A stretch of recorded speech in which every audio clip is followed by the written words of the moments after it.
Сохранение природы и биоразнообразия планеты для будущих поколений – один из главных глобальных вызовов, стоящих перед человечеством. Какой будет планета завтра, зависит от наших действий сегодня. К примеру, что делать с загрязняющими атмосферу вредными выбросами? Статистика говорит о почти 50 тысячах тонн выбросов ежегодно, большинство из которых приходится на предприятия теплоэнергетики. Именно поэтому наиболее остро данная проблема стоит в столице, городе Бишкек. Для улучшения его экологической ситуации городские котельные начали переходить к солнечным коллекторам.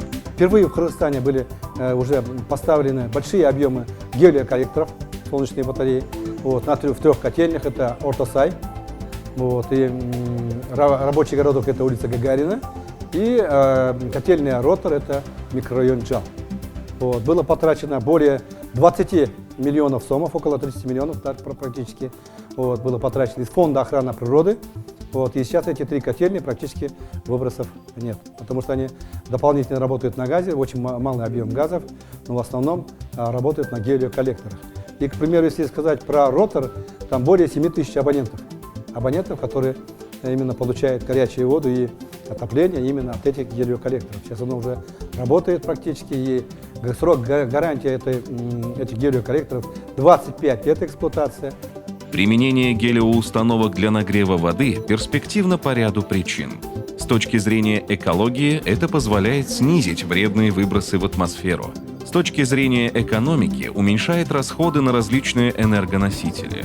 И вот уже более 8 тысяч бишкекчан на сегодня используют энергию солнца для обеспечения своих домов горячей водой. Для наших детей, видите, которые играются здесь, чистота для нас, для родителей, большое значение имеет, чтобы наши дети дышали чистым воздухом.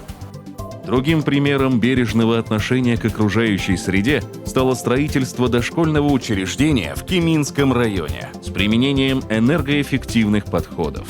Построенный в рамках долевого соглашения между правительством Кыргызской республики и ПРООН и при дополнительной финансовой поддержке проекта ПРООН-ОФИТ, данное учреждение экономит расходы на электроэнергию почти в 2 раза и сокращает выбросы в атмосферу углекислого газа на 13 тонн в год и экономит почти 50 тысяч сомов в год. Загрязнение воздуха – проблема сложная, однако практически каждый из нас способен внести свой вклад в ее решение. Так, по оценке экспертов, более 87% загрязняющих веществ поступают в воздух от передвижных источников. Именно поэтому улучшение качества окружающего воздуха во многом зависит от заботливых действий самих кыргызстанцев.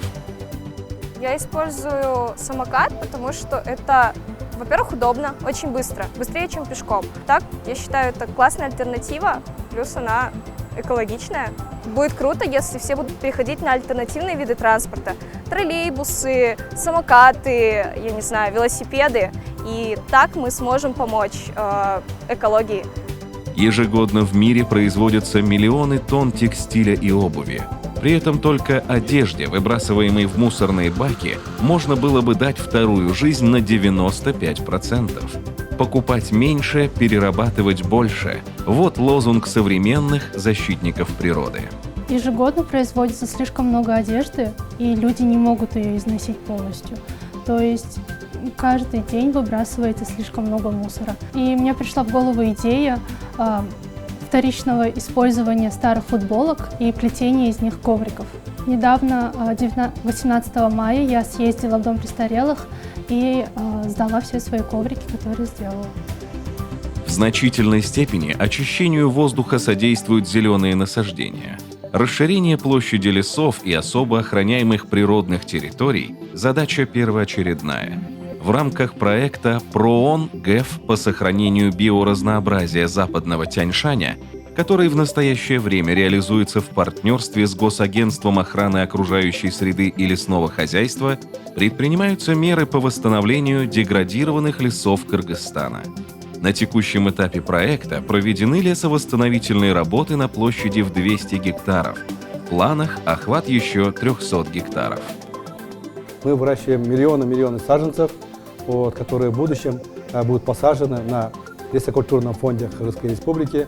А для увеличения именно лесовосстановления мы сейчас уже, вот недавно правительство приняло постановление о концепции развития лесных экосистем до 1940 года. В течение вот этих лет мы должны тоже посадить порядка 100 тысяч гектаров лесов и выйти на хороший результат.